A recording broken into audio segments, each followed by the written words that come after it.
Hi అండి. ఈరోజైతే ఉల్లిపాయ పునుగులు వేస్తున్నా. ముందుగా ఇడ్లీ పిండి తీసుకోవాలి, మనకి ఎంత కావాలంత.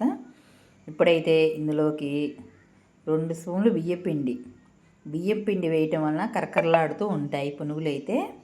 ఇప్పుడు 2 స్పూన్లు మైదా కూడా వేసేసుకోవాలి. కొంచెం జీలకర్ర, కొంచెం కరివేపాకు వేసాను, నా దగ్గర అయితే వెండిపోయింది.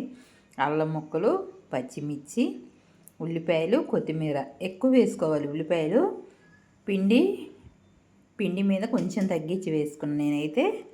సాల్ట్ టేస్ట్కి సరిపడా, కొంచెం వంట సోడా వేసుకోవాలి. వంట సోడా ఎక్కువ వేస్తే ఆయిల్ అవుతుంది.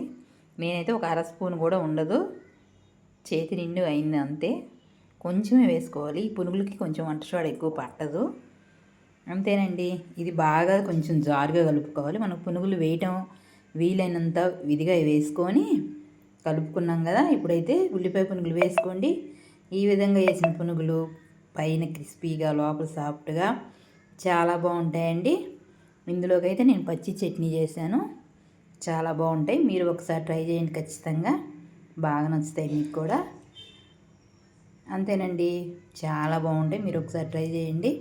వీడియో నచ్చితే లైక్ చేయండి, షేర్ చేయండి. బాయ్ అండి. అస్సలు ఆయిల్ ఆగదనమాట.